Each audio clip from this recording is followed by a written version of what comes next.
Hey friends, welcome back to the Gentle and Lowly Cool podcast. I'm Addie, your host, and in today's episode, we are going to recap TGCW24.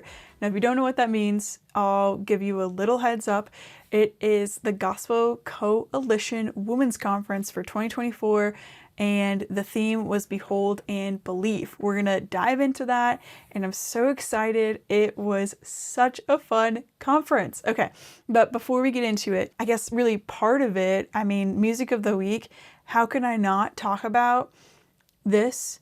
Shane and Shane led the conference, led worship there. And I basically, seeing them live and just getting to be led into worship by them, it's like, oh my goodness, they're definitely one of my favorite artists. I love them. And I listened to them quite a bit, but there were some of them that I forgot that were just so deep down, in my heart, that I'm like, oh my goodness, I love this song, and they played it. And I was like, oh my gosh, this is so good and so impactful. Just to paint a picture for you guys, we were in downtown Indianapolis at the convention center. There's a lot of stuff always happening. And then there's also the Indy time trials for the Olympics, the swim trials, which was really fun. That's a really cool thing too. But there's so many people and over 9,000 women there. So lots and lots of people. But think about how powerful it was, being gathered all together.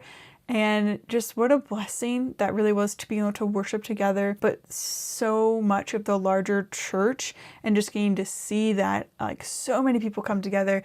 That was so impactful for me, and it was so good. I'll get to a few more thoughts about that, but I definitely want to link the playlist that the Gospel Coalition had for the conference. It was so good, and Shane, they collaborated with TGC to write this song Behold and Believe, which is the conference theme, and they I don't want to spoil it, so we'll go into that too, but it was so good. They gave a little bit of backstory about the song, and they hadn't sung it anywhere. It wasn't released until the day of the conference, and so that was super impactful, so good. So I would say take that encouragement to go to conferences and to worship with other believers, in this case other sisters in Christ, but brothers and sisters, whatever it may be. It just re-energizes your heart and your soul in just a beautiful way. It's so good. But I want to move ahead to the theme of the week, which was a great week in a way of there was a lot of things going on. I just celebrated my 27th birthday a couple of days ago, and that was kind of part of going to the conference was almost like a fun birthday gift to myself in a way, because I love to learn, and I'm really excited just to know Jesus better and to know his word better, and to just get to understand more of who he is and get to fall in love with him more. So I was really excited to go to this conference. And honestly, just thinking back upon, 26, we kind of talked about year 26 last week, but I'm excited to enter into year 27.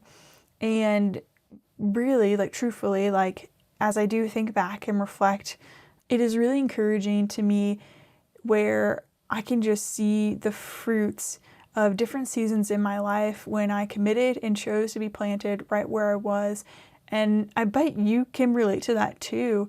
You might be able to see, different years of growing up, or different larger arc seasons. But I'm just thinking specifically more of college, being planted and choosing to commit to community and, to the city where I was for 4 years. It doesn't seem like that long of a time, but now what a gift and a blessing it is to continue to do life with those friends and to show up for those friends in all different kinds of seasons, and good seasons and hard seasons. It is a true gift to be able to have old friends who know you and who are choosing to follow Jesus right alongside of you. And we're believing and hoping and praying for the things that we want to see God, work in, and to continue to walk in obedience to Him.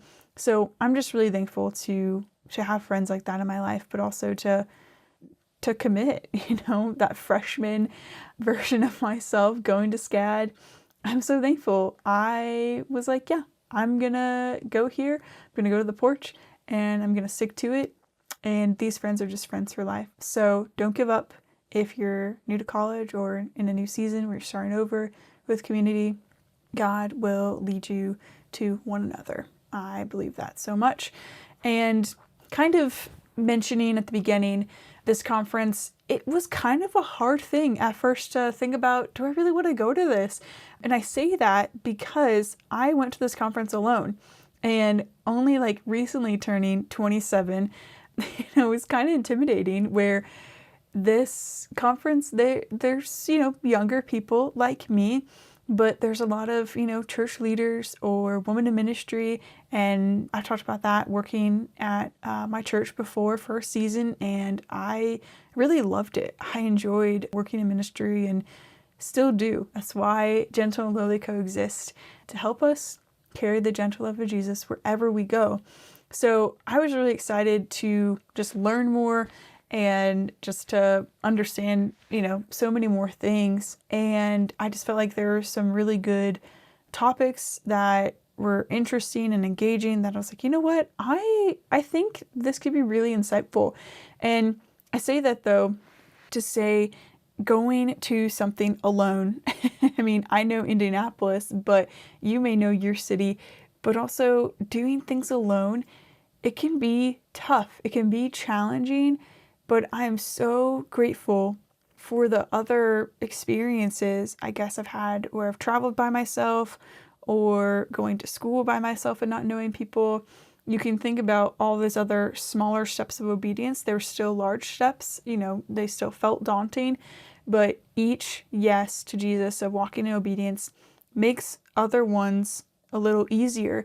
And there are plenty of awkward moments in between. It's not all like, oh, it's so easy and it's great. But the big blessing where we can do the hard thing and go to the conference by ourselves, or, go on a solo vacation. The really cool thing about this in particular is it's a conference of believers. There's going to be other people who are by themselves too. And I didn't know what to totally expect with this conference, but what I loved is how kind other people were. And you just see an empty seat and someone, isn't sitting with a big group of people. And I don't know how many friends I made, but I'm so, so thankful for the connections and the way that the Holy Spirit moves and works among His people. And it was so incredible. And every conversation just encouraged me of like, oh wow, I was supposed to be here.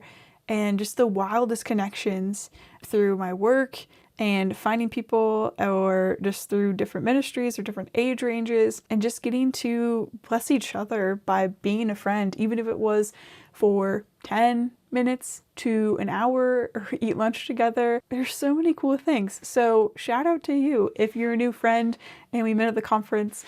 I'm so thankful that God brought us to the same path and crossed our path. So that was really cool. However, it also has been a bit of a whirlwind in more than one way. This week, I had to travel to just kind of be there for some friends, and it was a crazy week of, driving and then driving some more and celebrating my birthday, and then coming back and diving right into a conference. And I do not regret any of it, even if there is a little lack of sleep.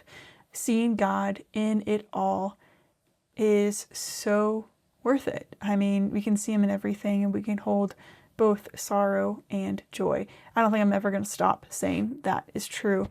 At least my prayer is that I don't stop saying that and reminding myself and reminding us as friends. Yeah, so we can do hard things. And the Gospel Coalition Women's 2024 Conference, Behold and Believe. The conference theme was a study of John's I am statements. So each keynote speaker took a statement and expounded upon it.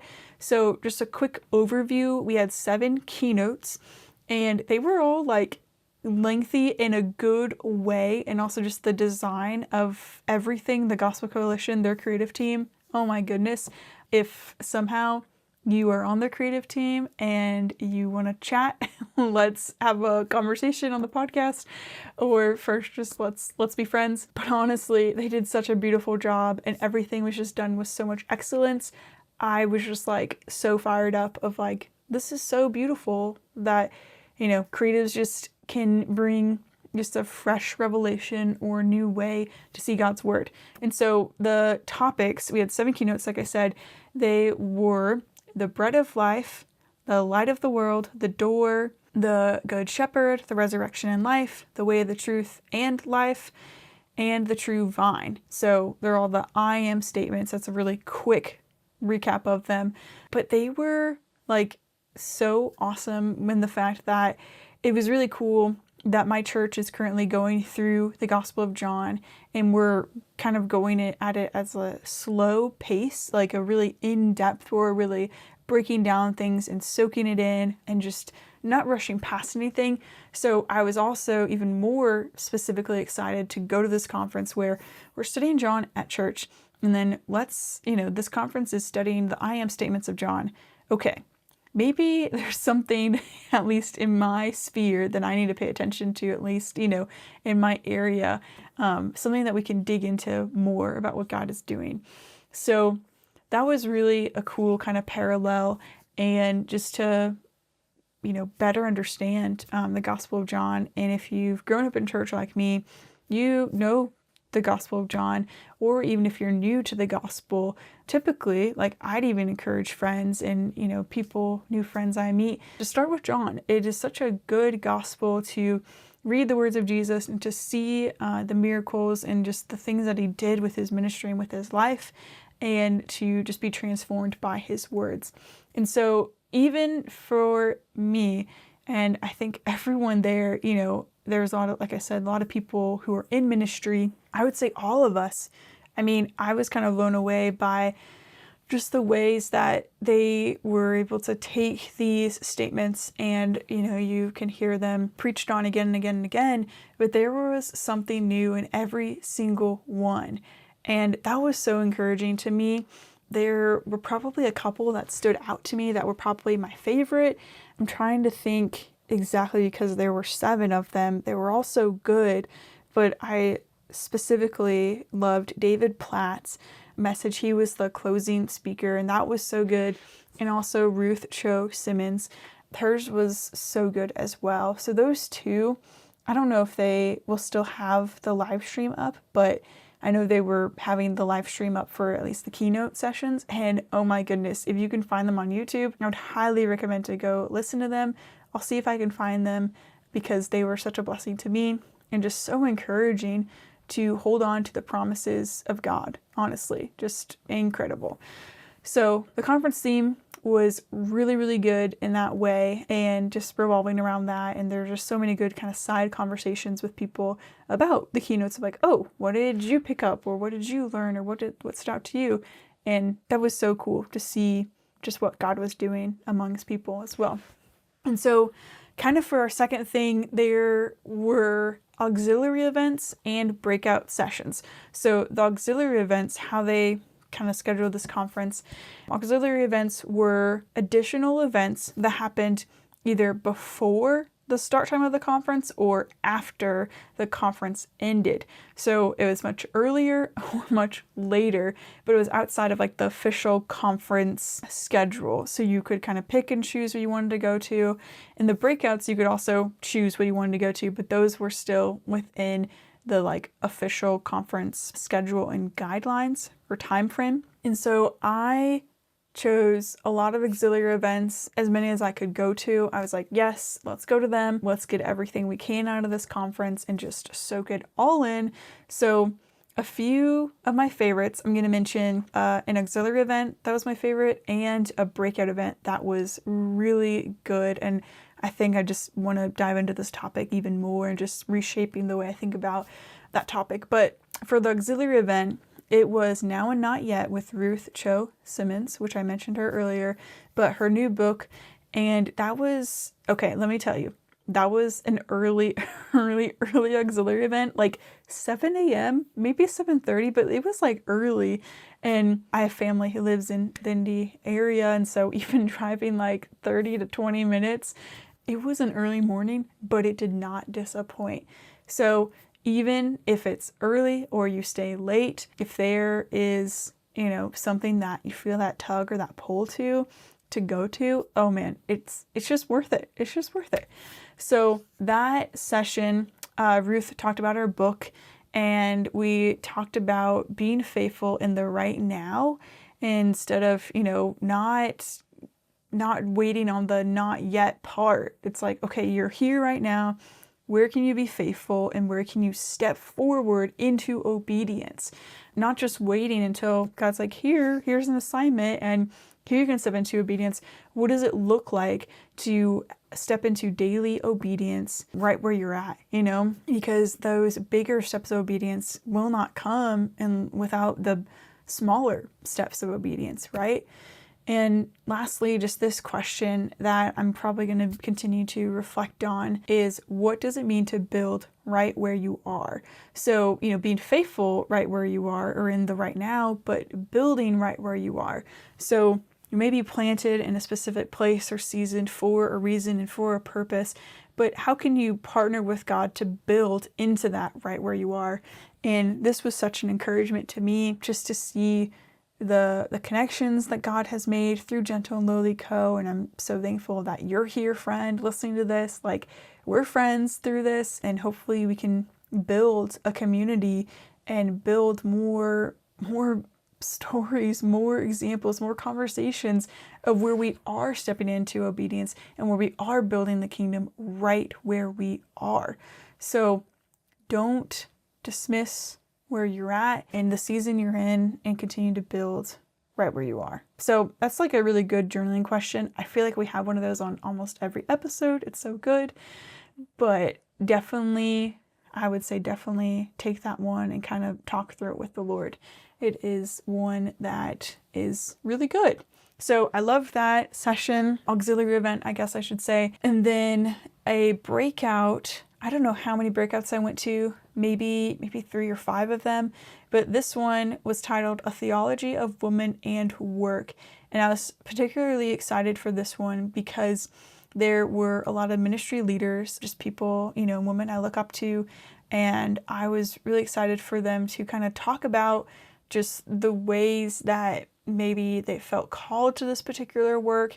I know a lot of our friends and just people who are younger feel called to ministry or want to do this type of work, or what is my role in work, and also, maybe stepping into having a family, like how can I do both, or will it shift for a season, right?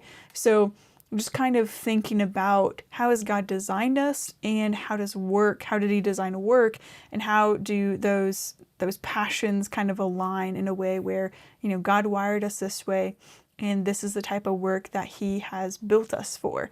And so it was really cool and interesting that each speaker said in a different way. Like, I wrote this down, and I have like my whole notebook of all these notes. That's why I'm so excited. I wrote this in quotes too.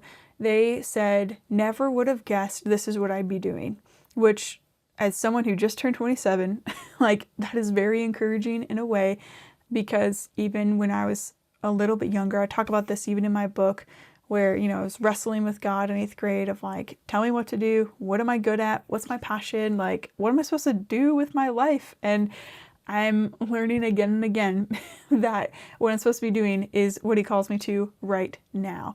And so it can look different for each one of us, friends. And we might not even know what he's going to call us to in a different season, or what it's going to look like in I don't know how many years, because we just need to continue following him. But I think the thing that is important to pay attention to, especially if you're a young adult like me, is to look for the passions and the things that are lighting up inside of you. Like, pay attention to what makes your heart and your soul come alive. And God can use that in the marketplace, in ministry. Like, he can use connections and, shaping your work to be a ministry wherever we are.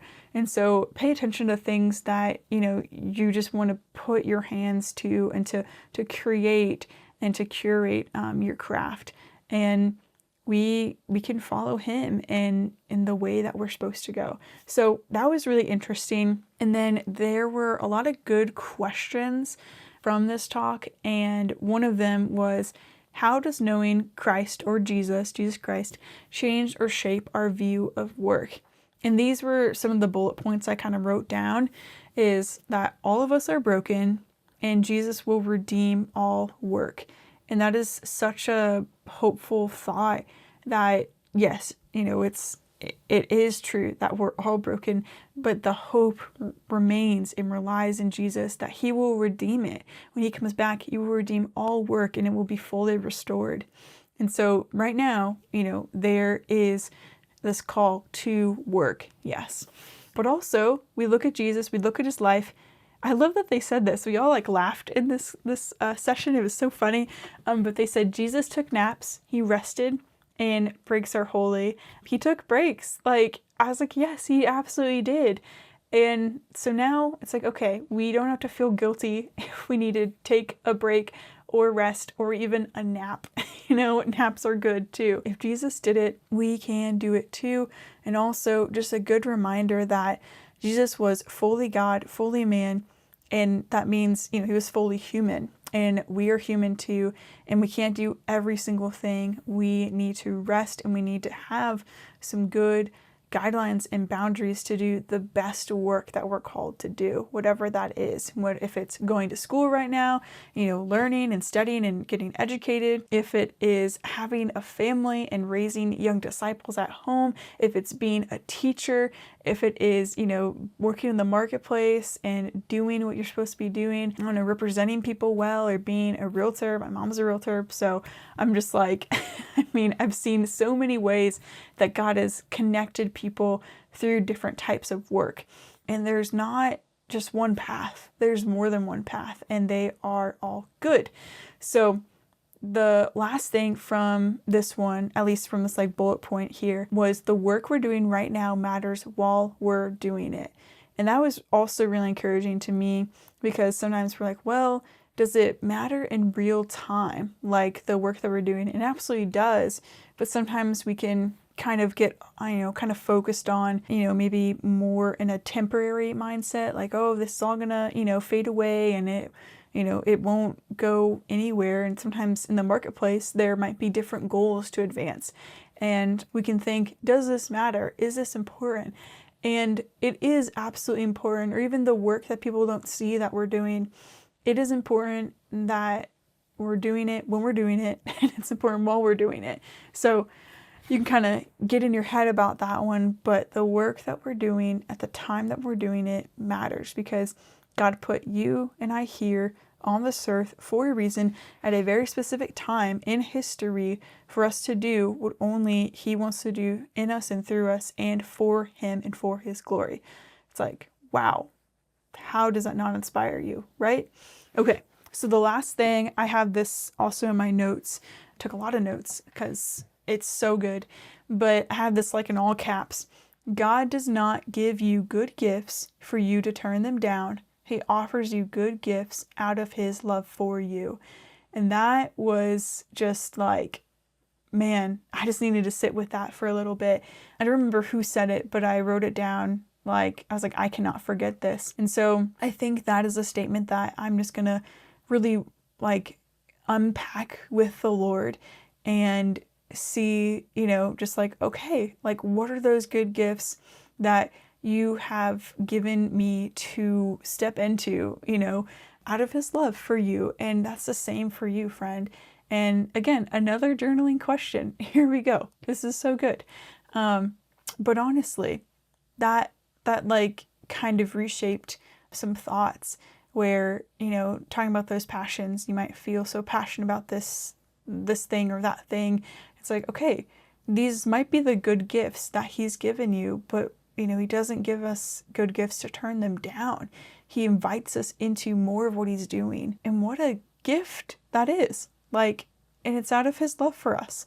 So that's just a good thought to kind of think through and just look at your life and to see the different areas that God's been faithful in, and to see the specific, almost like keystones or chapters in your life of like, oh, that lit me up inside. Oh, there's that or that, just kind of pointing to these things that God has kind of hardwired in us. And so to sum up, I feel like the conference, just this continual theme kept coming up, was more along the lines of, obviously, behold and believe was the conference theme, but I wrote this down too kind of early on, but I feel like it's just true of everything I've, kind of covered or recapped.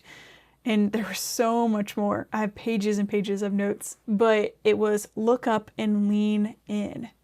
And so whether that's walking in obedience, seeing Jesus in a new way from one of the I am statements, or seeing the work that we feel called to, or what we're doing right now, that it matters and that we can look up and we can lean in to what God is doing. So that is honestly my encouragement, that this encouraged me so much, and I want to encourage you that, if we're hungry for God and we keep knocking on that door, like we knock and we keep asking for him to speak or to hear his voice, he will answer us, and we can continue to step into obedience right where we are. So this whole conference, the Gospel Coalition Women's 2024 Conference, Hold and Believe, it explored the I am statements of John, and it truly emphasized the importance of faithfulness in work, the value in our current endeavors, and God's generous gifts grounded in his love for us. And what an encouragement this is for us, friends. I mean, this is why, we go to the conference, or we go to gather together as the body of Christ to remember the gospel and to remember the truth. And the reason that we fill our days with the things that we feel led to do is all important, but this helps us remember the eternal reason and the eternal perspective for why we do what we do, and how we can continue to do it and continue to believe that Jesus is who he says he is. And so I hope you enjoyed this unique episode of the Gentle and Lowly Code podcast. It was kind of fun, and we might do some more of these if I go to more events like this, but I just thought there was so much good resources and just good teaching, some really good points, especially more things to unpack. So if you're local, we can go get coffee and we can talk all about the conference and the things that just kind of blew my mind. And if not, we can be friends online. We can still chat about it there. So that's a recap on the Gospel Coalition Women's 2024 Conference, Behold and Believe. I'm so thankful for you, friends. Thank you so much for listening. Have a wonderful week, friends, and continue to carry the gentle love of Jesus wherever you go.